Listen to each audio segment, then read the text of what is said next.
A lot of people ask me what it's like to live in Nagoya as an actual long-term foreigner here. And so in today's video, I'm going to show you around the city, just the main spots that I could grab today. And also at the end of the video, I'm going to give my honest pros and cons, my opinions about the place. I think it's a very complicated matter for me personally, and I'm going to tell you exactly why at the end of the video.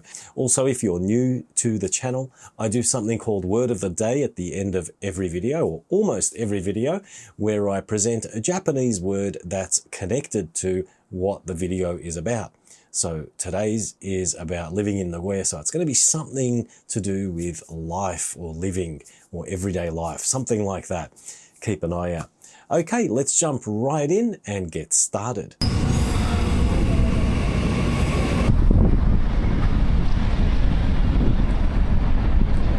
And this is Nagoya Station. The building behind me is the JR Towers, and you've got a whole bunch of shops in there, including JR Takashimaya, which it says right there in front of us, which is split in between these two towers.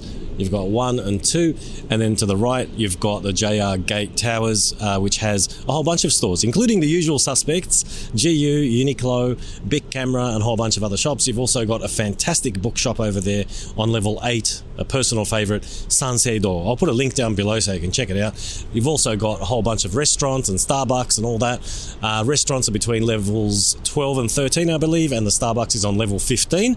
And I just found out, I don't know if this is true, but apparently this is the tallest Starbucks location in Japan. Tallest is in highest above ground at level 15. I'm not sure if that's true. If anyone knows, by the way, any different information, please let me know in the comments, because I don't know, I just saw that on a blog post earlier today on the internet, but I wouldn't be surprised because it is quite high up and it's a fantastic view. It's up there somewhere. Anyway, that's a quick view of Nagoya Station. You've got, let me just give you a quick overview of the buildings around here. Dai Nagoya Building is probably one of the oldest sky rises in Nagoya. You might be saying, John, what the hell are you talking about? It's a very new looking building, and you wouldn't be wrong. That's because it's been rebuilt. It was a really old building when I first got here in 2012, and they redid it a couple of years ago, and as you can see, it's looking fantastic. You'll find restaurants and a whole bunch of other shops in there. It's a great place to hang out if you need to get a bite to eat or do a bit of shopping, a bit of retail therapy. You can check it out. To the right over here, you've got Midland Square, that tall, very modern looking building. That's Midland Square. You've got a few shops in there, a few boutiques, your Chanel's and that kind of thing. And it's a good place to visit if you're into retail therapy. Over there on the right, further to the right, you've got a spiral building. Let me just quickly zoom in. That's called Modo Gakuen, which is a design school. But you'll also find a nice food court downstairs. I haven't ever been inside the design school, as I'm not a design student, but I have been to the food court a few times, and there's a fantastic omuraisu place called Rasheru or Rakeru. But that's over there. You can check that out as well. It's a pretty fancy looking building. Yes. Anyway, that's it from me for the exterior of Nagoya Station. I'm going to give you a quick time lapse now and show you inside to see how busy it actually gets. But mind you, this is not as busy as it does get. It gets a lot busier over the weekend. And if you're not into crowds and stuff, you might want to think twice about visiting Nagoya Station on the weekend. But I think that's the case for every major station around the country. Anyway, let's go and check out the next location.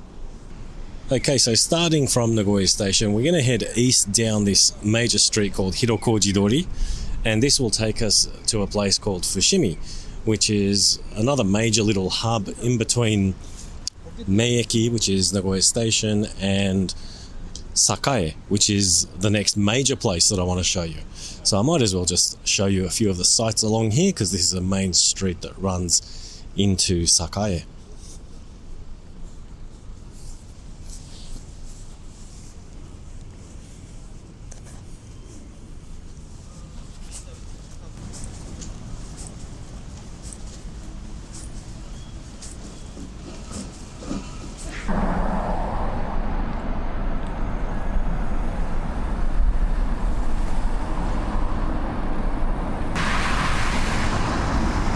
Alright, so we're getting close to Fushimi. This place, by the way, Yamachan, is one of the most famous chain restaurants here in Nagoya. They do chicken wings, tebasaki they're called, So if you want to try something typically Nagoyan, highly recommend trying that out. You'll find them all over the place. To be honest though, it's not bad, but just to let you know that you can find better chicken wings than Yamachan, in my experience. They're not bad though, but if you shop around and you try out a few different places and feel a bit daring, you'll probably find some better ones out there, just saying.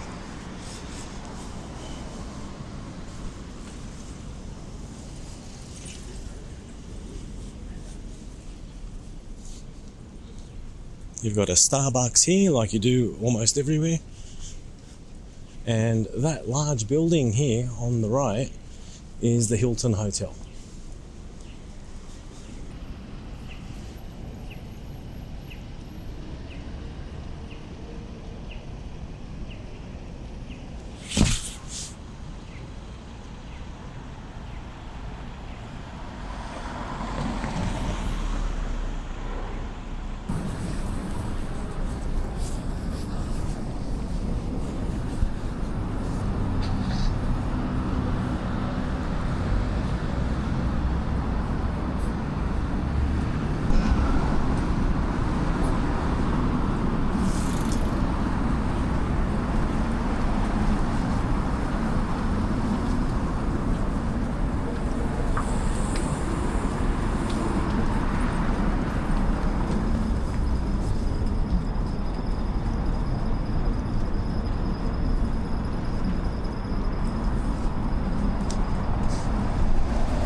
Okay, so this is Fushimi, and I'm going to give you a quick look around, and once again I'll just record a bit of the ambience so you can get a feel for what it's like.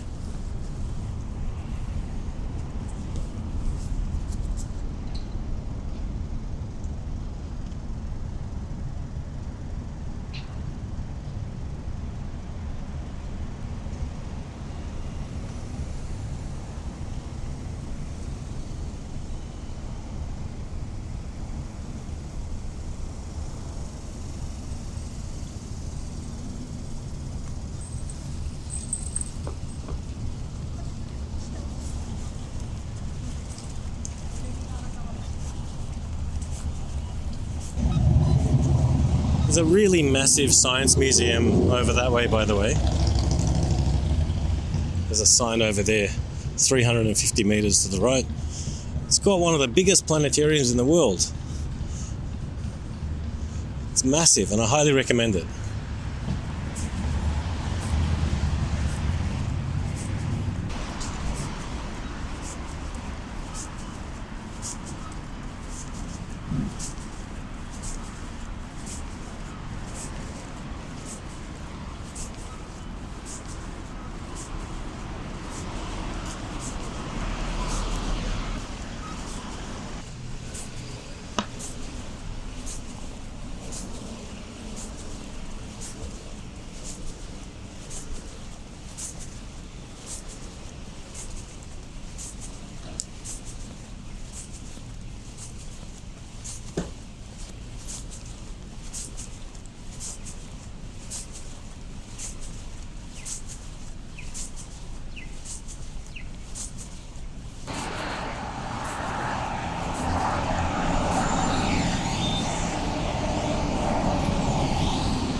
Okay everyone, so we've made it to Sakae, which is one of the bigger sort of retail centres of Nagoya. Nagoya Station is obviously quite large, but outside of Nagoya Station, this is probably the biggest place. And if you're into shopping and you really want to focus on the retail experience, I recommend coming to Sakae for all of the shopping and more. There's a couple of other things as well. I'll quickly show you around.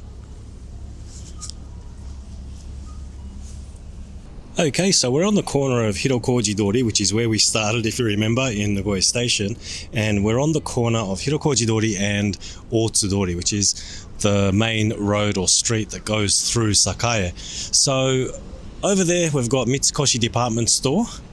Next to that, you can see La Chic, which is another large shopping mall, a bit more luxury. Actually, not a bit more, because Mitsukoshi is a luxury department store as well. La Chic is just a little bit more modern. And down the road, if you continue, you've got Matsuzakaya and another couple of places. Another famous place, especially for younger people, is called Parco, P-A-R-C-O. And you've got another couple of things here as well. Let me just quickly mention this large building over here. This is not officially open yet. It's set to open this year, sometime this year. I don't know the month, I'm sorry, but it's called Haera, I think.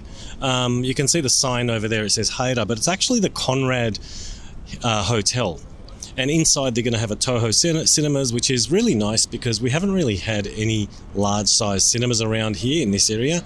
There has been one in Nagoya Station, but none in this area, so that's a welcome addition to the city. Apart from that, we've got a couple of tourist attractions around here. We've got Hisaya Odori, the TV tower, which I'm going to show you quickly. You've also got Ōsu, which is down that way. I said this is the main road here that goes through. It's called Ōtsudori. And if you keep going down that way, down Ōtsudori, you'll get to Ōsu and a place called Yabachō, which is where the Parco shopping place is that I mentioned earlier. Okay, so we're not far from the TV tower now. Behind me here is the Fountain of Hope. You can see it going. It's been here for a while, I think. 1969, apparently. Anyway, that's the TV tower over there in the distance. We'll go over and take a look. Again, I'll just run the video so you can get a feel for the place.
Okay, we're here at the Nagoya TV tower. It's actually now called the Mirai Tower, but it's well known as the Nagoya TV tower.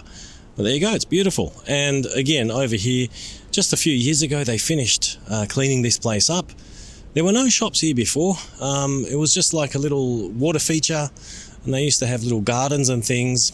And now they've actually combined it, made it beautiful gardens and added a whole bunch of excellent shops actually. They've got boutiques, like clothing boutiques, they've got restaurants and cafes, ice cream places. I think they've got a Thank God It's Fridays if you're looking for a bit of Western food, a bit of a food fix.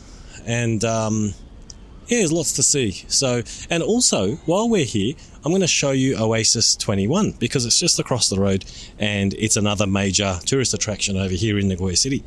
Okay, so we made it. This is the Oasis 21, which I'm pointing at right now, and behind me over there on that side, which I'm pointing to now, is the TV tower.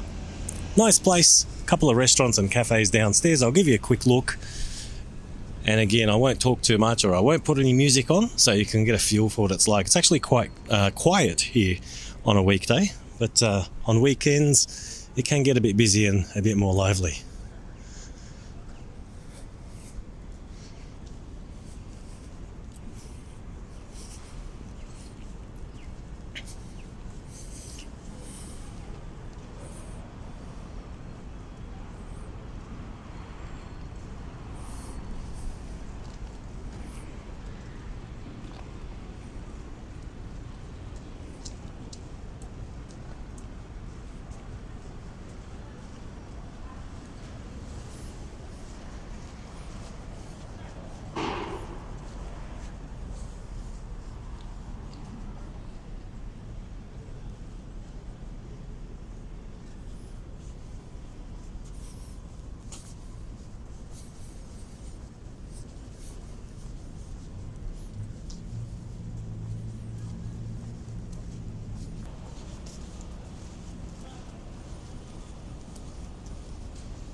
So while I've got you here at Oasis 21, just to give you a quick little tour of these buildings behind it, if you're here visiting or even living here, it's important to know that that over there is the Prefectural Art Museum, along with another couple of, halls, music halls and things like that. And they hold some really good exhibitions over there. So if you're into art, or even if you're not, you might want to check it out because I've actually taken people who weren't into art too much, but after going and seeing stuff, they've kind of gone, oh, that was nice. This building over here is the NHK building. The only reason I used to go there in the past was that they had a Nikon service centre, but it's disappeared, which is a pity because they used to do really good on-the-spot camera inspections and checks. But anyway, I just wanted to quickly show you that museum. Good to know.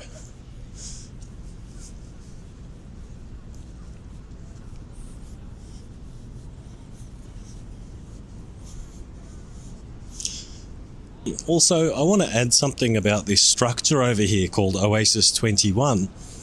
I'm not sure if you can see it on this video, but if you look closely at that glass, you'll notice that there's a little ripple. And that's because that entire layer is covered in water. It's quite fascinating. It's amazing how they've built this thing. It's a bit of an engineering feat, if you ask me. I'm no engineer, but it looks quite challenging to me, making a glass covering covered in water in a country that's very earthquake prone like Japan. And this thing's been here for, maybe a couple of decades or so. And it's holding up. Don't quote me on that, could be wrong. But it's about that, probably. And the shops I mentioned earlier are all down there. You've got cafes, bakeries, Chinese restaurants, even a McDonald's. I think you've also got a drugstore and a 100 yen shop like Daiso or Seria. I can't remember which one. Anyway, this is the Oasis 21 and TV tower area. Anyway, next up I want to take you guys to the Ōsu area. Let's go.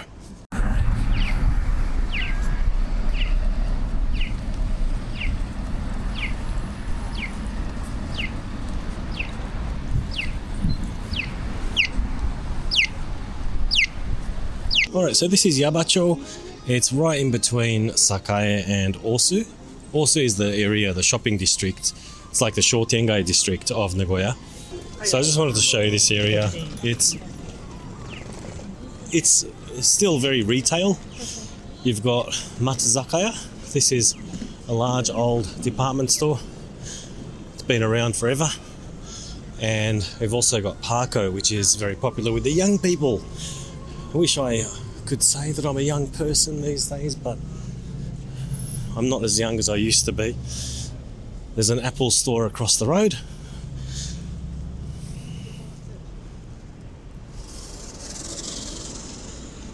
A few cafes, shops, bit of everything.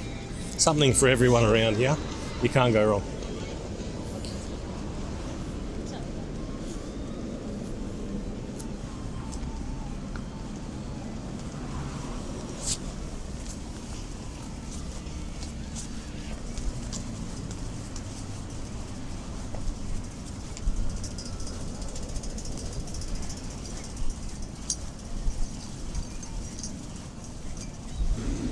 There's the Parko store I was talking about. It's like a big department store aimed at the younger segment. Really nice place though. I go there occasionally and it's quite nice. You can find some trendy items and good gifts, and they've got a good restaurant floor as well upstairs.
Alright, so as we've crossed the street, we've entered the Ōsu area, and this is one of the most famous foods here in Nagoya.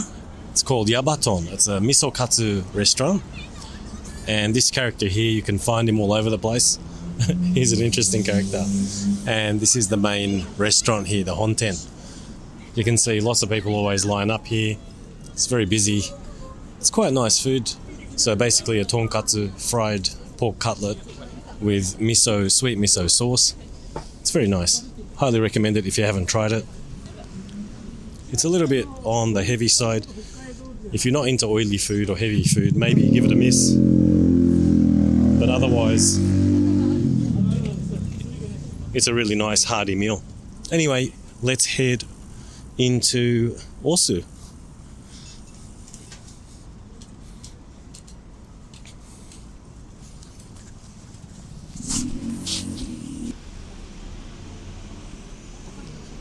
So as you head into Ōsu, Akamon, this street over here, is probably the first street you'll notice, which is very Ōsu-esque. You've even got a Sugakiya over here. Sugakiya is a ramen shop, a really cheap ramen shop, that apparently started in Nagoya or Aichi, and you'll be surprised at how cheap and how nice it is. Although recently I've noticed it's not that cheap. It's not as cheap as it used to be. But we'll keep going. You'll see that there's quite a few what they call hobby shops and things around here. There's a large computer shop over here. So if you need parts and computers and things like that, this place here, Goodwill it's called, has a lot of stuff. There's a big Daiso over here, which is kind of newish, and this is one of the main entrances to the main sort of Shotengai areas. We'll head in quickly and I'll show you. It's actually not too quiet today. I thought it might be a little bit quiet today, so I was worried, but it's nice and busy. On the weekends, this place gets absolutely packed. So make sure you time it right if you're not into crowds. You'll see electronics stores, second-hand computer shops, cafes, restaurants, electronics shops, game centres, and more. We've also got this place over here is a really interesting building that does electronics, second-hand cameras, electronic parts and things. If you're into little gadgets, this is the place for you. It's called Daiichi Ameyoko Biru. I'll put the link down below.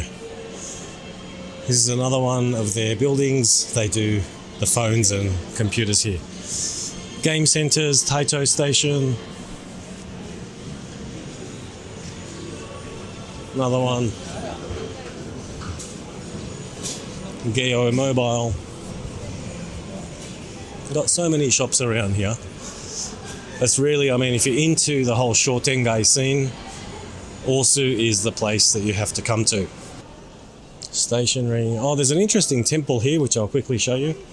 There's a dragon, you can see. It's called Banshoji Temple. It says Lord Oda Nobuhide, 1510 to about 52, built this Soto sect Buddhist temple in the village of Nagoya in 1540 and invited the priest Dayun to open it. Kato Kiyomasa stayed at the temple, which served as his quarters while he was engaged in the construction of Nagoya Castle. The temple was rebuilt in 1610 at its present site. So there you go, and you can see there's a dragon here. And during the performance times, which they've got marked over here, you'll actually see a little water feature performance here. It's kind of cool. Something different. It's a bit touristy though. But it's nice all the same. Of course, Ōsu is really, really famous for Ōsu Kannon, which we'll go and see.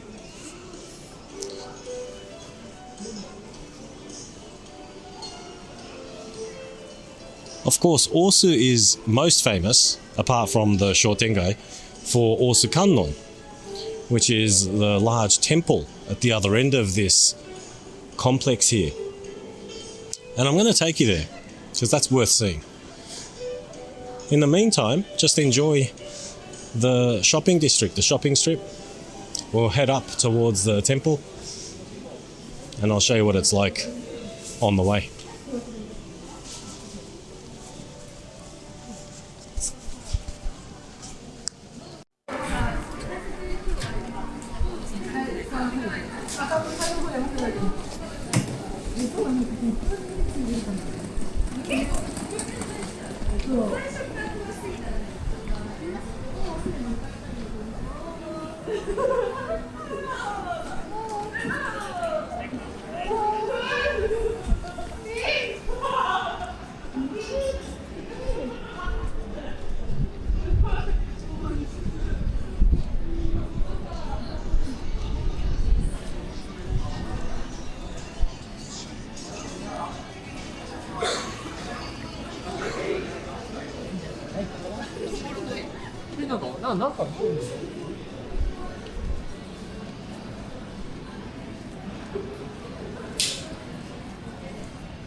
Okay, so we've made it to Ōsu Kannon Temple.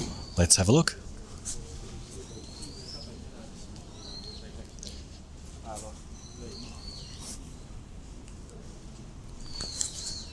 It's this big red temple over here.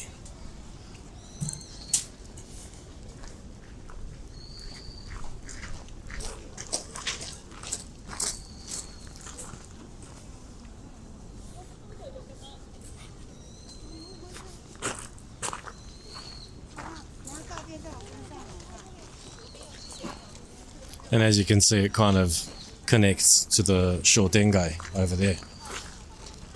Really interesting place. They have markets over here. I think it's once a month.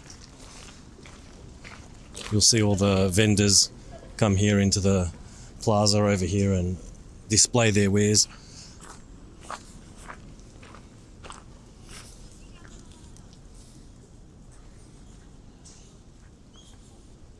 It gets pretty busy over here during the festive season, obviously, and you can see lots of events happening.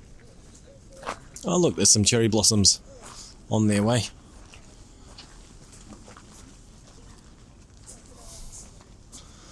And I've always really liked that mural over there.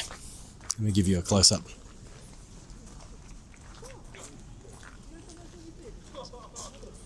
You don't really see many murals like that on the side of apartment blocks. Alright, that's it for Ōsu. I'll catch you later.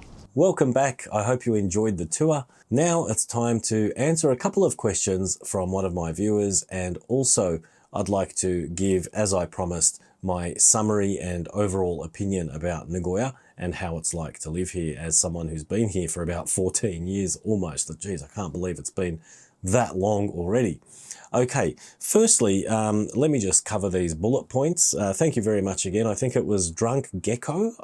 Was that the name? I think that was the name. I should have written that down, but I think it was Drunk Gecko. Thank you very much for sharing these bullet points with me, by the way, because it gives me a great way to respond to you and to, let you know the information that you actually need to know. So cultural differences, I've only actually had experience living in Osaka and Nagoya long term. I have visited Tokyo many times, but I have never actually lived in Tokyo. So my opinion about Tokyo might be a little bit inaccurate and just based on generalizations. differences between Nagoya and Osaka are quite stark, to be honest. Osaka, the people are a lot more social, a lot more, they have a very loud sense of humor. They'll turn anything into a joke, literally. And for some people, it's a bit too much. But if you're a very loud, open, social person, you'll actually love Osaka. I actually have a little preference towards Osaka because of that, because I have a very social personality by nature, and I do like joking around. I'm the typical Aussie, always making a joke or saying something stupid. But it's personal preference. Next, the dialect. Dialect is huge. There's a huge difference between Osaka dialect and Nagoya. Nagoyans, technically, they have a dialect, but in everyday situations and conversation, they don't really show it. So you won't really need to worry about learning Nagoya dialect or anything like that. Whereas in Osaka, there's this pride where people speak Osaka Ben. Ben is dialect, so they speak Osaka Ben intentionally. Not intentionally, but naturally. They just naturally speak it in everyday situations. So you very quickly learn that the suffix hen is the negative suffix, like nai in normal Japanese.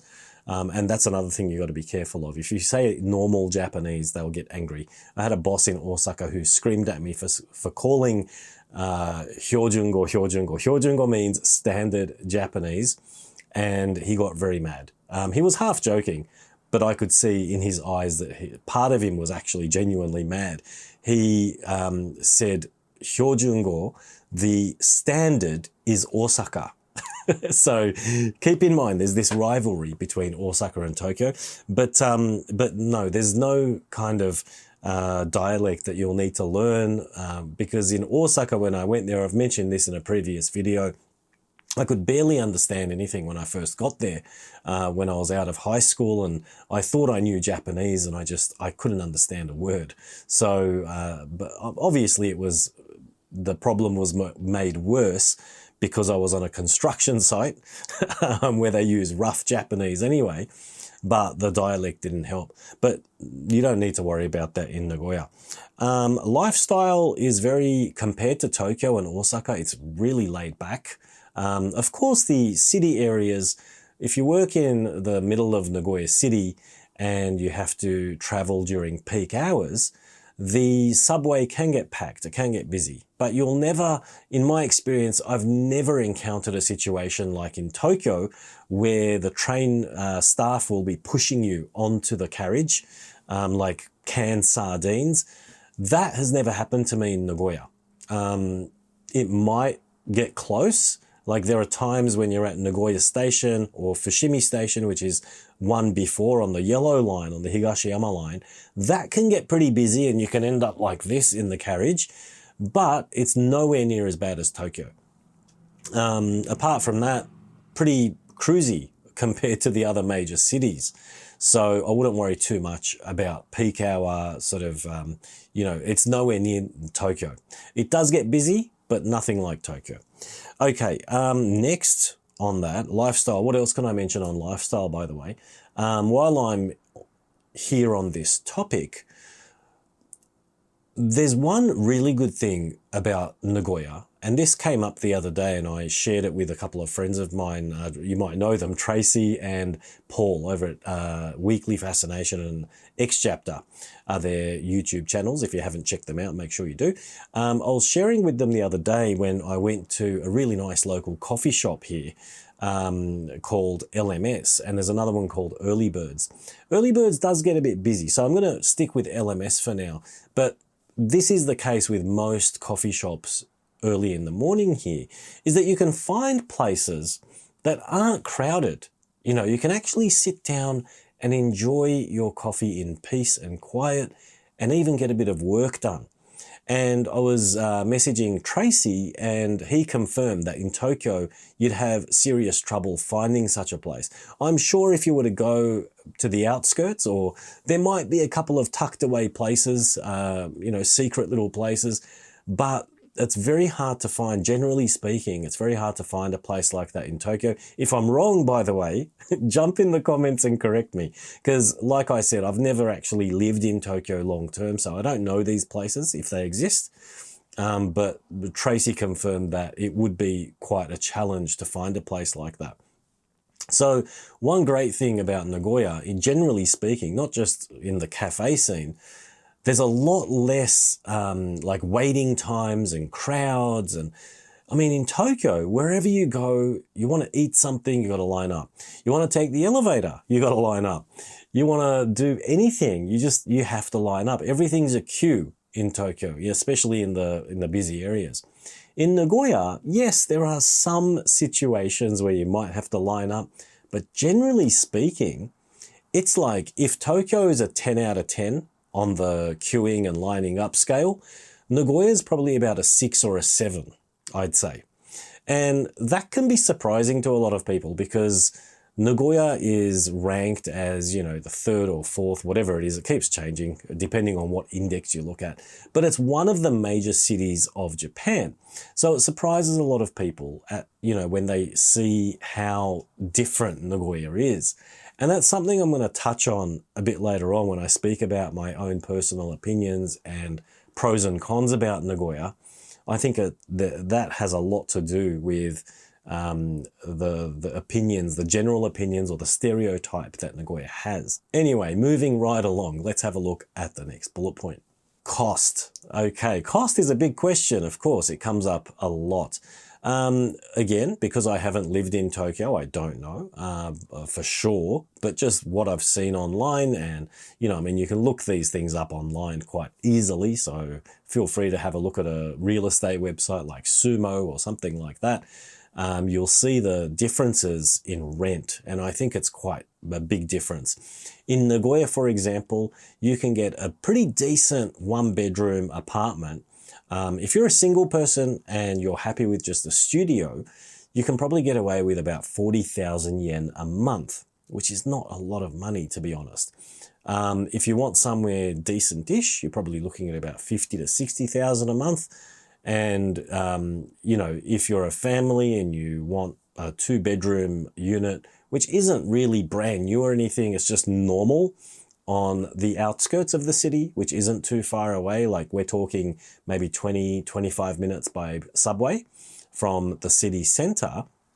You can actually get a place for about maybe 65 to 70,000 a month if you shop around a bit. It's not going to be brand new. If you want somewhere nice and new and brand new and all that sort of stuff, it might be about 80, 90,000, somewhere around there. You'll get a newish kind of a place. I'm not saying it's going to be high-end premium, but it's certainly a lot cheaper than it is in Tokyo.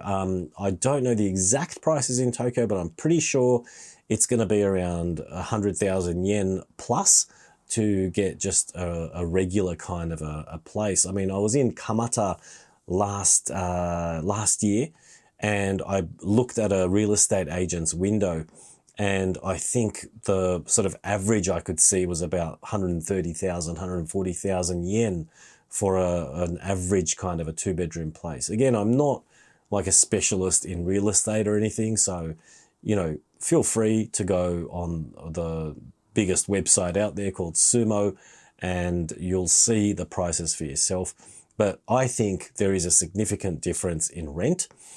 As for food and all of the other stuff, I think it's pretty much the same wherever you go in Japan. I don't think there's a big difference when it comes to things like groceries and food. I could be wrong by a little bit, but I think generally speaking, I think there's not a huge difference when it comes to consumables.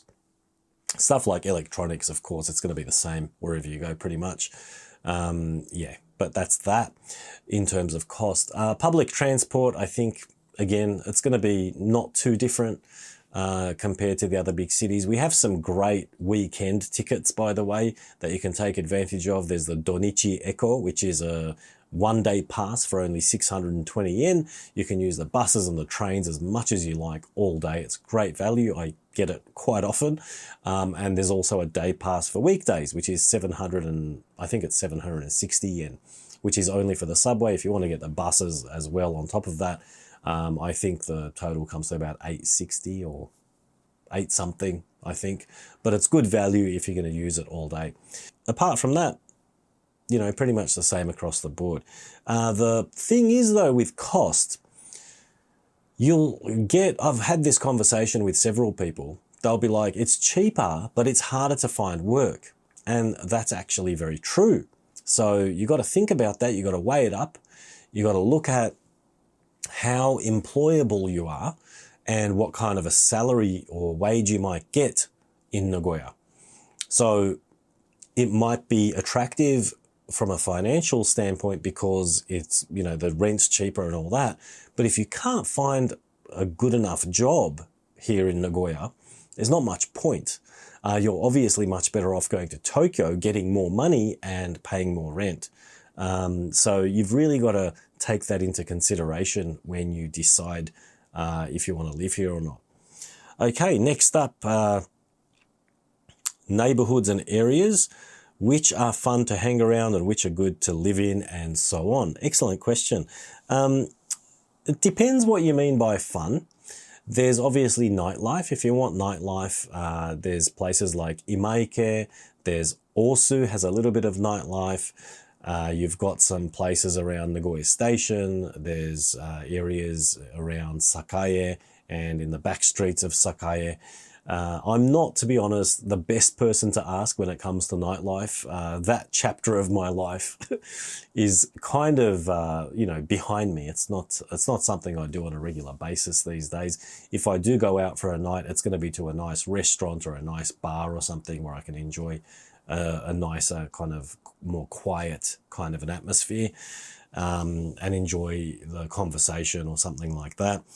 But if you're into restaurants, obviously there are plenty of places around. You can go to the Nagoya Station area. There are places on the outskirts a little bit. You can head out towards like Higashiyama, Kakuozan. Those areas have fantastic places. I've covered a place called Tall Boys Brewing on this channel. I interviewed my friend Colin over there. That's a little bit on the outskirts, but it's a very nice quality beer establishment, craft beer. And he also has great food as well, nice sandwiches and things like that. He does pizza night. So if you look around, there are places in the not so obvious kind of locations on the outskirts, because I think as business owners, those places are more attractive because margins on things like food are not very high. So people, restaurateurs, I think they're better off when they rent somewhere which is on the outskirts. They can get a bigger place. They can offer more seating. They can offer a more quality atmosphere to their patrons.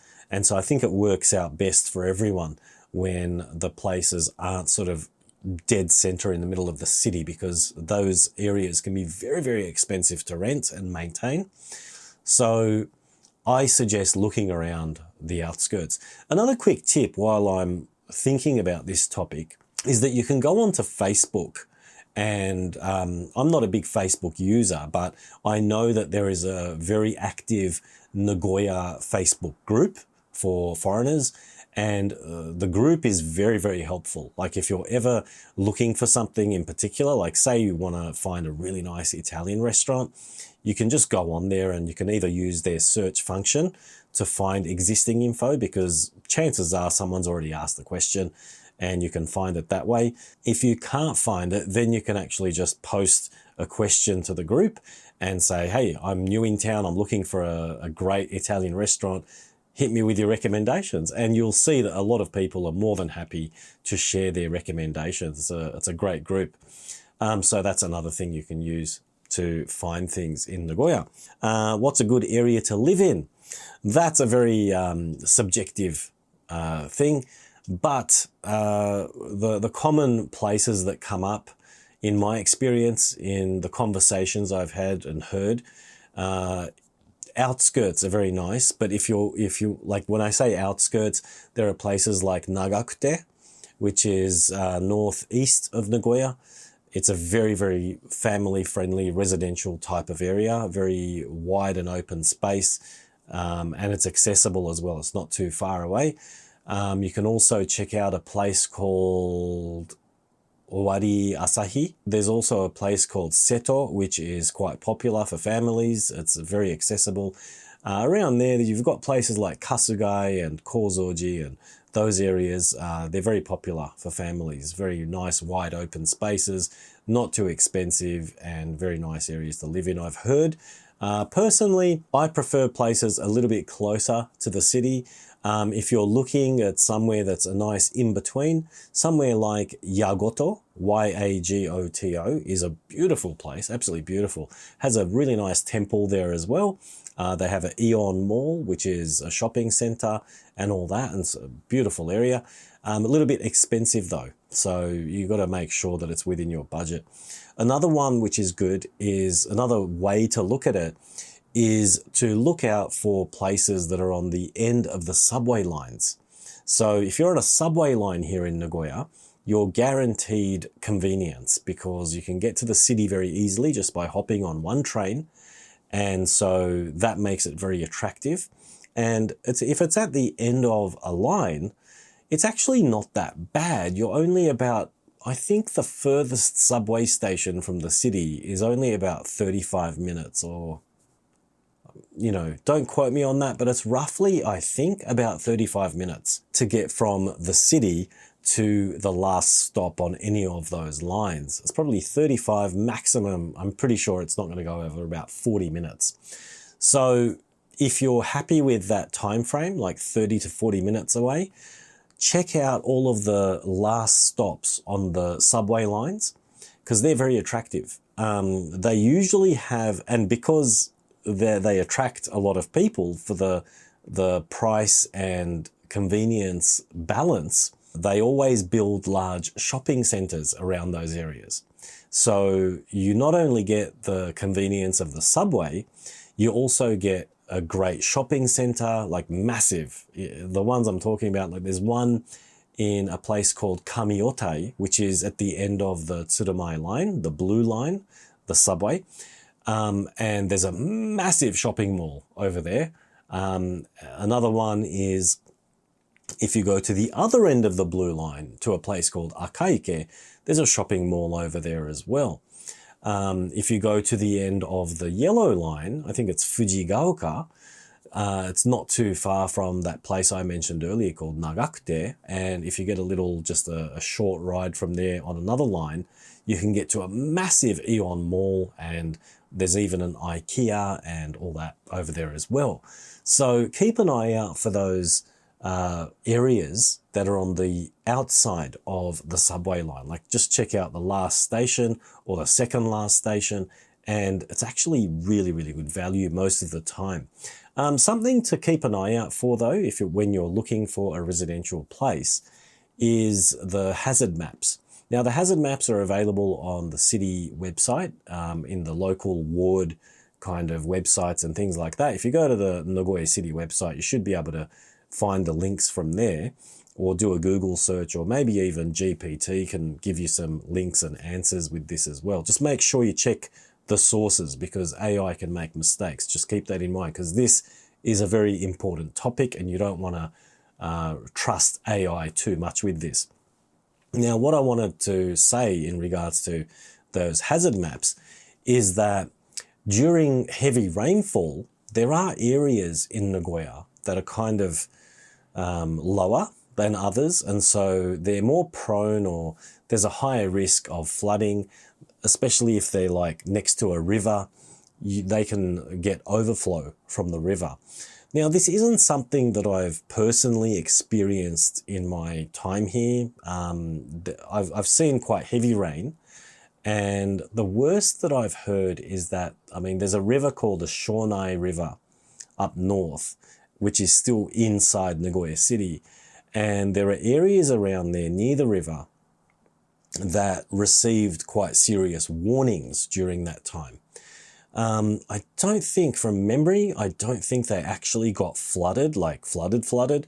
Obviously the streets were pretty seriously, they had some serious levels of rain, but I don't think there was like, 1 meter high flooding or anything where the water went into homes and things like that. I don't think that quite happened. Although it has happened decades ago, or like 2 or 3 decades ago. I can't remember the exact date, but someone has told me in the past that in that area, there was a huge incident at one point. So just keep an eye out for that if it's something that bothers you. Also, on the positive side of that, those areas you'll notice are actually usually a little bit cheaper than the other areas. So if you're puzzled as to why a place which is only 10 minutes away from the city or 15 minutes away from the city is a lot cheaper than somewhere that's 25 minutes away from the city, that could be a possible reason. I'm not saying it is the reason, but it's a possibility. Okay.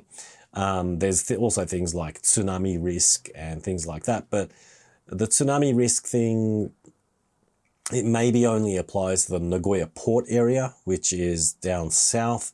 But again, just check the hazard maps and all that, and you should be fine.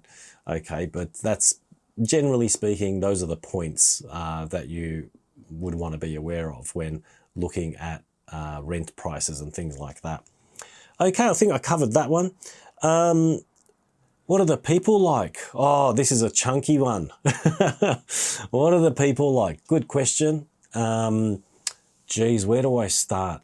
The people, in my experience, because again, like I'm going to go back to the fact that I've only lived in Osaka and here, the difference is huge between how social the people are. The people in Osaka are very social, very talkative, great sense of humor. Here, they're very conservative. There's a general kind of thing in the air where people don't really speak to strangers. So if you're the type of person who likes to say hi to people on the street, like you walk past someone, you say good morning, again, this is all based on my experience. Your mileage may vary. Maybe I'm the type of person they don't want to say hi. I don't know.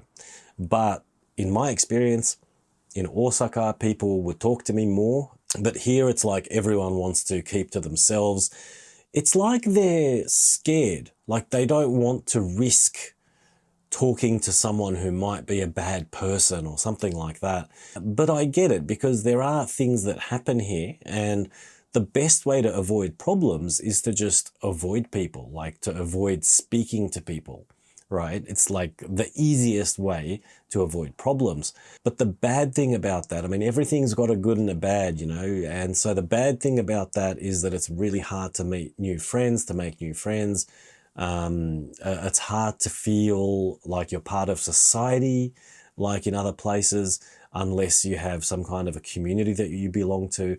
But this is a topic that I've heard people talk about, not just in Nagoya, but in Japan in general, is that it's not easy to kind of just suddenly make friends like we sometimes can back home. So, you know, I don't know if it's a Nagoya specific thing, but when I compare it to Osaka, which is the only other place I've lived long term, I can tell you that people are a lot more social in Osaka. So there's that to keep in mind. Regarding how they view foreigners or how they treat foreigners, I've never really experienced anything bad here in Nagoya. So I know everyone's different, and I have heard some people say they've experienced some form of discrimination or something negative. And unfortunately, I think those kinds of things can happen anywhere in the world. I'm not excusing it. I'm not saying that it's good, but I don't know if it's specific to Nagoya. But there's no real kind of open racism or open hatred towards foreigners. You'll find that, like I said before, there's this general thing here where even locals with locals, you know, they have this, they're very cautious. They don't like to talk to people just that they don't know. And so, you know, when you're a foreigner, they're even more careful, because they don't know how to speak to you. They don't know how you're going to react. So it amplifies that feeling, you know. It's sort of like they're even more cautious. It's like, you know, we really don't know how he's going to react, so let's just completely stay away. Let's cross the road, you know, before we even make eye contact. Let's cross the road.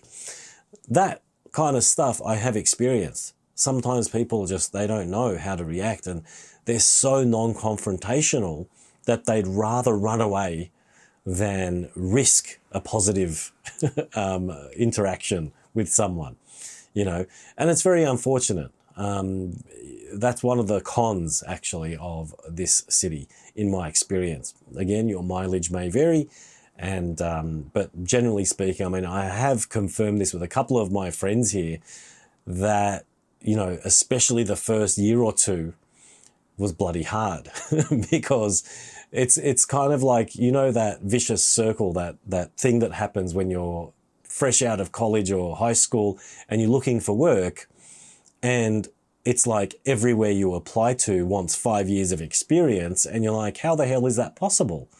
And that's what it's like being a person here in this society sometimes.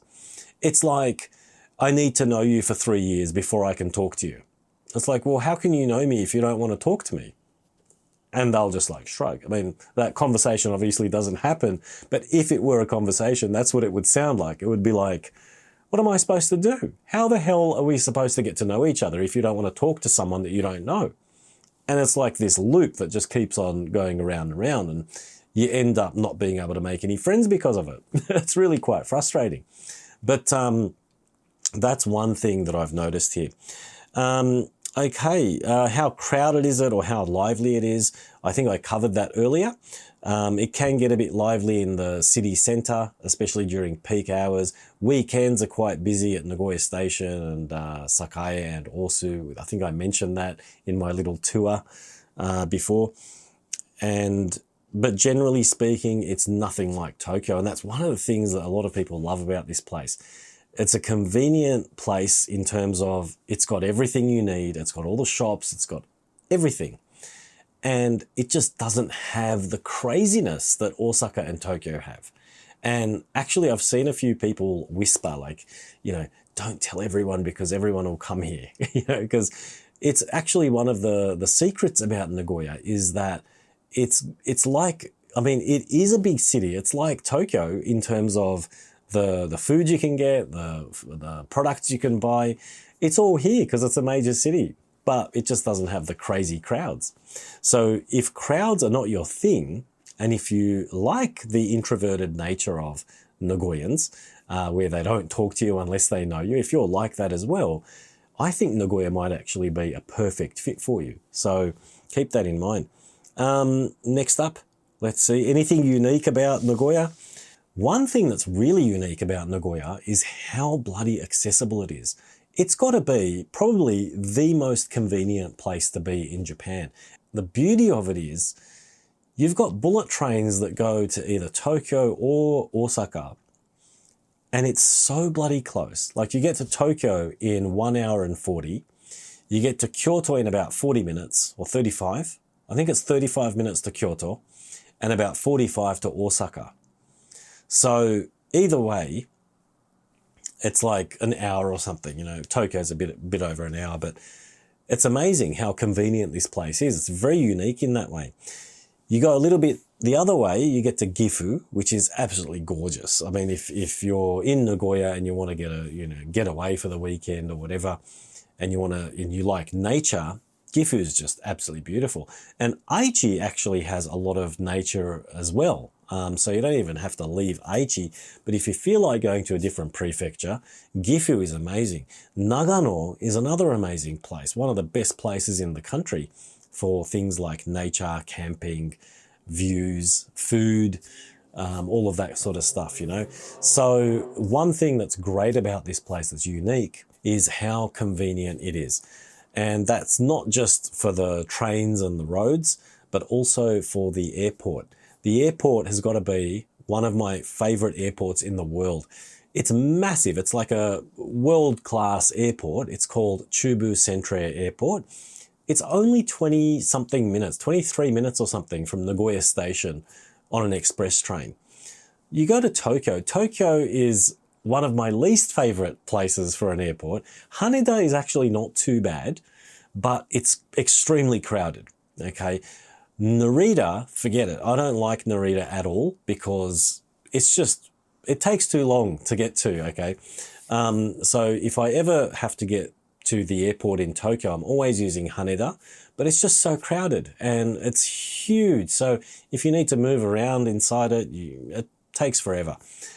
Chubu Centre Airport is absolutely perfect. It's the perfect size. It's massive. It's not like a small airport. But once you get there with the train, you literally just walk for about 5 minutes and you're there at the check-in. There's no like crazy crowds. I mean, peak season or peak time, there are going to be people, obviously, but it's not like Haneda or anything like that. So it's an absolutely fantastic airport. You've got nice restaurants, places to sit down and chill until your flight comes. It's just absolutely beautiful. And the accessibility, being able to go there in less than 25 minutes from Nagoya Station, it makes things so much easier. But yeah, the convenience of Nagoya is probably second to none when you think of it in terms of, you know, the overall country and the accessibility in all directions. It's kind of like the middle of Japan. In terms of food, yeah, there's some unique stuff here. There's some unique dishes. Nothing, you know, really crazy or anything. They love their miso. They're hardcore miso fans. Most of the country likes white miso. They love their red miso over here. So, you know, they put miso sauce on everything. And they also love their chicken wings. So there's a couple of, you know, unique food items, but that's the case everywhere. There's every prefecture in Japan has some kind of unique food. I'm sure there are probably other unique things about Nagoya, but at the moment, that's all that comes to mind. Okay, next up, let's see. Transportation, I've covered that. Random tips, nothing comes to mind at the moment. If I think of anything else, I'll either make another video or I'll add it to the comments or description or something. Garbage sorting, it's the same, pretty much the same as everywhere else in the country. You've got to separate your burnables from plastics and glass and all of that. Whenever you move into a place, they will give you a booklet with instructions. Also, the recycling rules and all of that is up on the city's website. So you can look at that at your own leisure. And I'm pretty sure it's available in English as well. So you can check that out. That actually brings me, let's rewind back to random tips. There's a place called the Nagoya International Center, which I highly recommend visiting. It's a place that's funded by Nagoya City, and they provide support and help, information, all kinds of things to foreign residents. It costs nothing. You can just go there, you can rock up, and they provide support in something like 8 languages. So it's a really unique place. And people are usually surprised when I mention this place because Nagoya is not seen as, you know, a city that's as big as Tokyo. And when you think of multiculturalism, you know, you might think that Tokyo is way ahead. But Nagoya's actually had a long history with multiculturalism. It's got a very large multicultural population since, I think, the 1980s or maybe even before then. But I think the International Center has been around since the mid-80s. Okay, so the need was there back then in Nagoya because there was such a large, and there is still a large multicultural community. So the Nagoya International Center has been around for a while, and they can help you out with a lot of problems that you might face or questions that you might have. They'll help out with anything from simple little questions about like the one that you asked about garbage, all the way up to, you know, if you're having problems at work with your boss, legal problems. They'll actually provide you with advice and support with those kinds of legal matters as well. Of course, if it gets into very complex issues, they might have to introduce you to a lawyer who's going to charge money, of course. But the initial consultation, the talk, you know, you literally have no one to ask here if you're a foreigner and you don't know anyone. It can be very scary when you're confronted with those kinds of legal issues or just life matters where you don't know what to do. You're completely stuck and you don't know who to talk to. It's a good place to keep in mind. I'll put the link down below. It's called the Nagoya International Center, and it's often abbreviated as NIC, called the NIC. So that's a very important place as well if you're just moving to Nagoya. Let's see, cool events. Oh, cool events. Summertime, I'd keep an eye out for the Natsu Matsuri, the Domatsuri it's called. Very, very lively event in the city. One of the biggest matsuri in Japan, as a matter of fact. They get a whole bunch of people dancing at the same time, and they've got some kind of a Guinness record for largest number of simultaneous dancers in one location or something like that. But it's a pretty cool time to be here, is summertime. Also, other events, there's the usual sakura, which happens across Japan. There are amazing places to see the sakura. There's a beautiful garden called Tsuruma Park. There's another place called Yamazaki River, which is very famous for its sakura.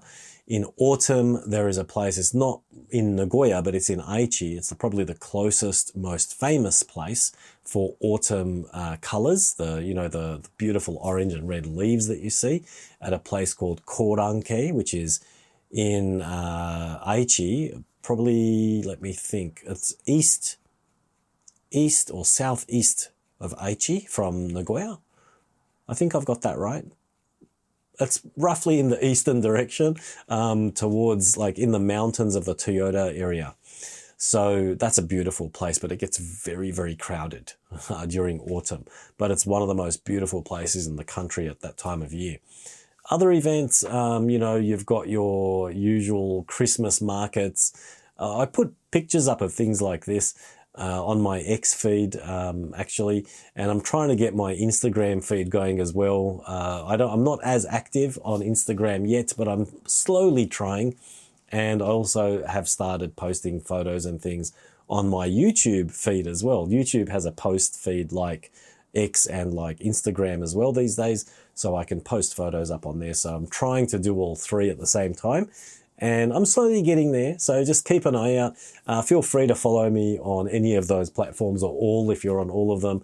I'll put all my links down below. There's X, there's Instagram.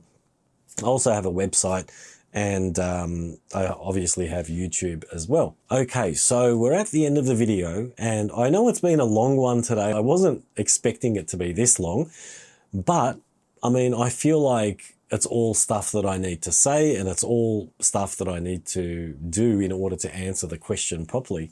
And the question was, of course, what's it like living in Nagoya? So what are the pros and cons, and what's my ultimate opinion of this place? Well, it's very complicated. It's a bit of a love and a hate relationship with Nagoya when it comes to how I view it. So on the plus side, it's very peaceful. It's very quiet. It's not too crowded. It's got the convenience of Tokyo and Osaka. Like, it's got all the shops. It's got all the products that I even want or need. I can get to anywhere very quickly with the bullet train. I couldn't ask for more in terms of the tangible things here. So maybe that's a good way of presenting this. Tangible positives and intangible positives.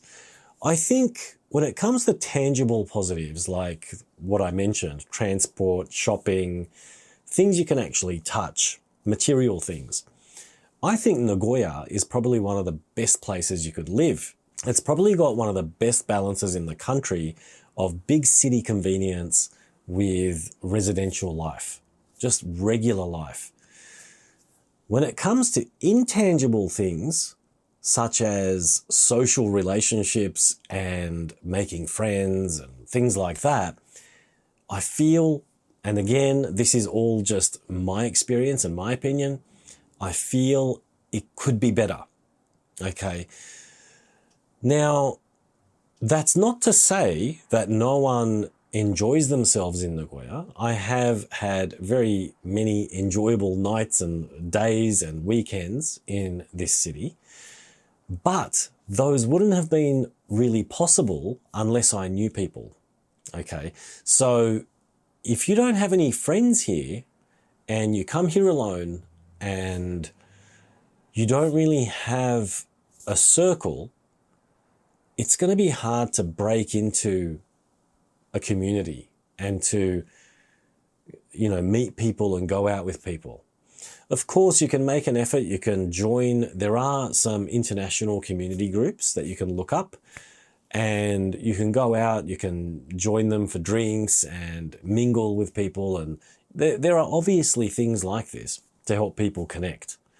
But in terms of just, I think I mentioned it earlier, like, you know, just talking to people or saying hi to people on the street, that kind of stuff is very lacking in my experience. So it depends on, I think, what kind of personality you have, or what kind of a person you are, or what kind of things you value, whether or not Nagoya's for you.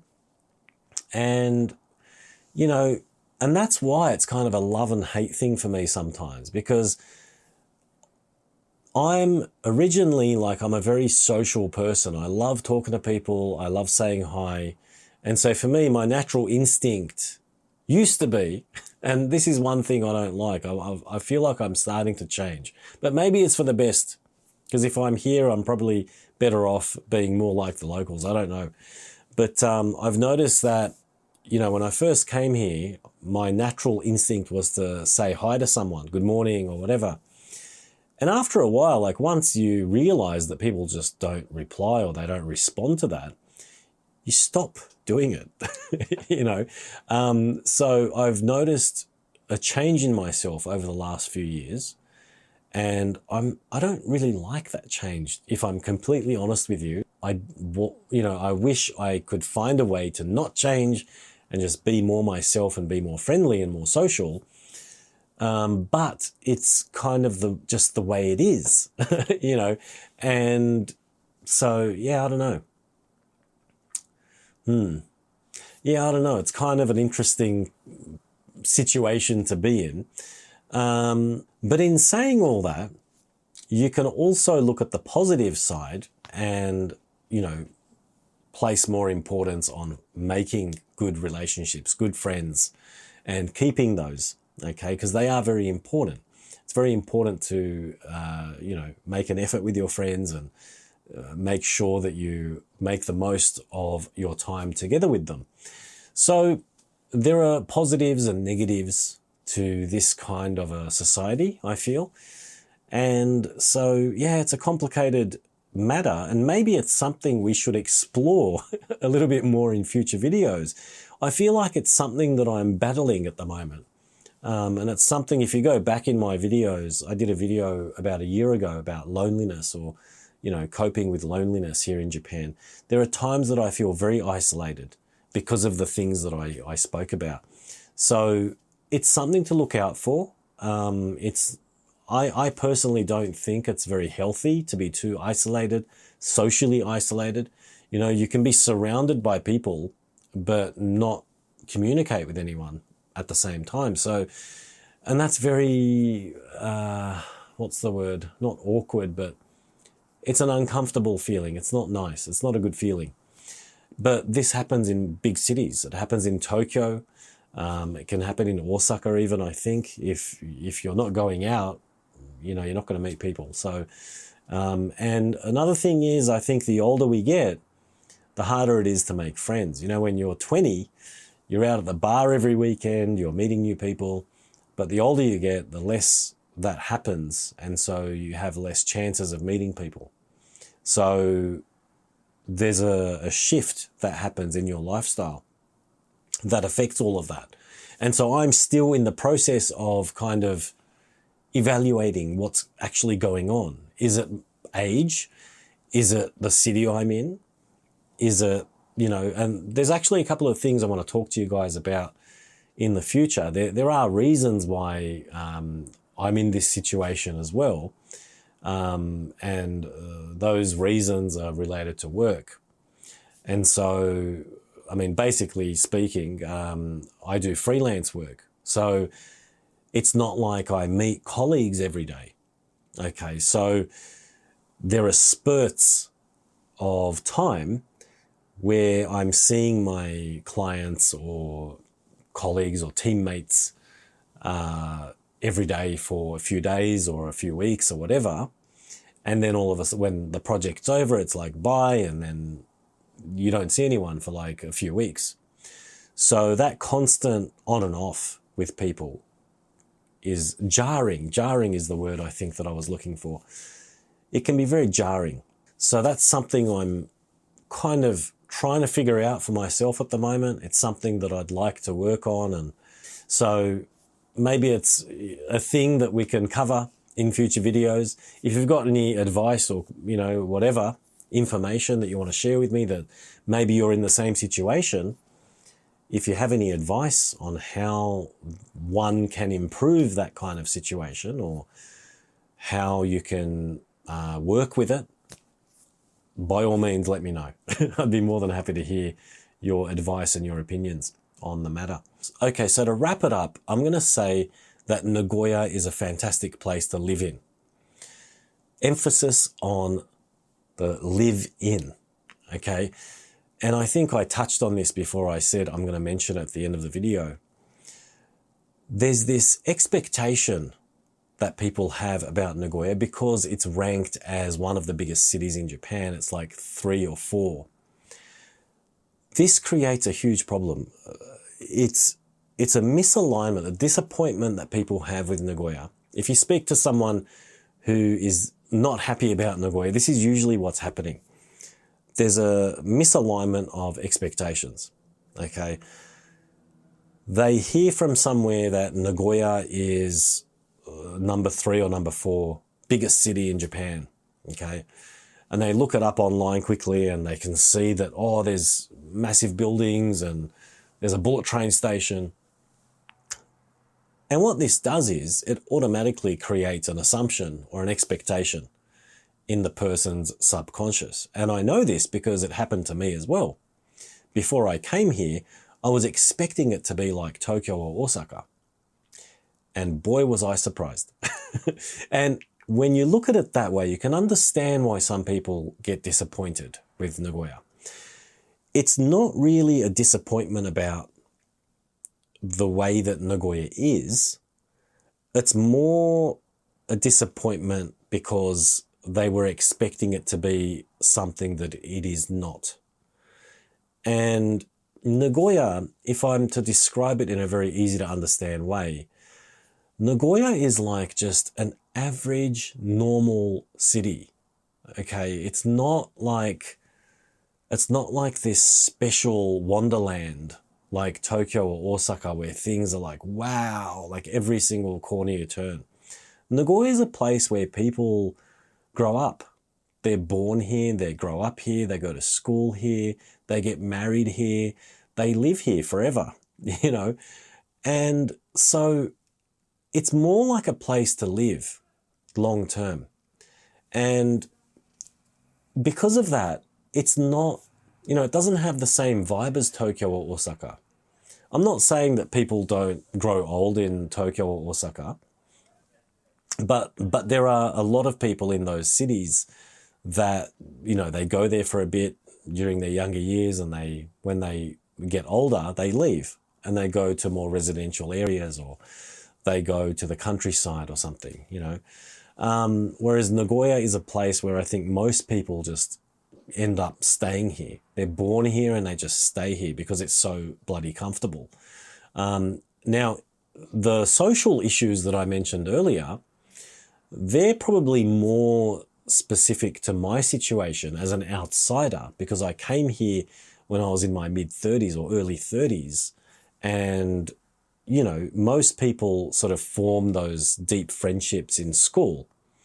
People in high school, or people that you work with from a young age.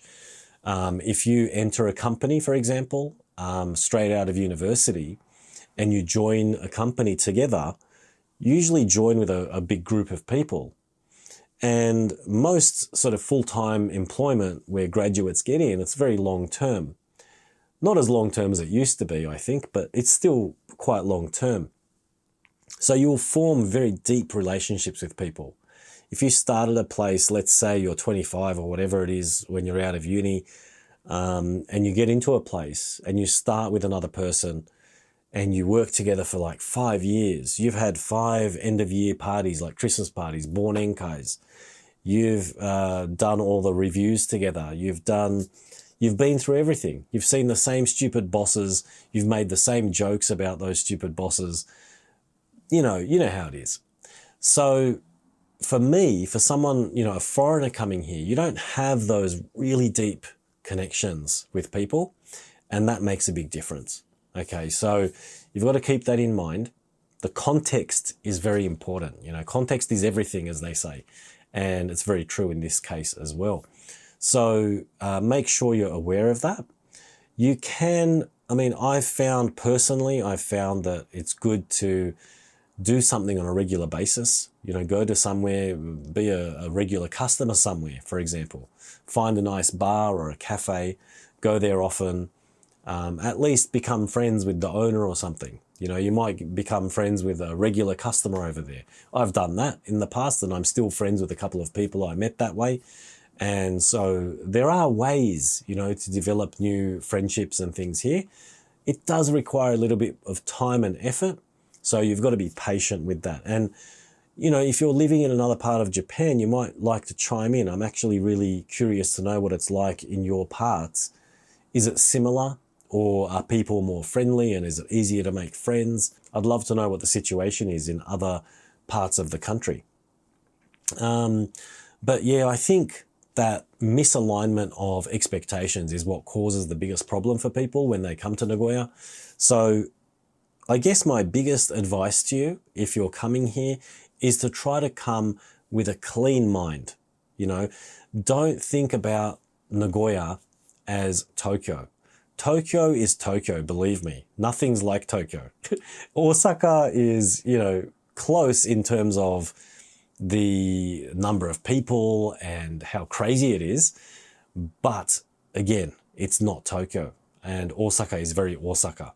But those two, the top two, the number one and number two biggest cities in Japan, they're probably a lot closer than Osaka is to Nagoya.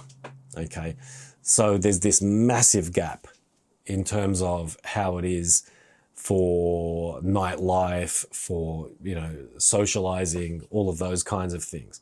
I'm not saying that socializing and stuff doesn't happen in Nagoya.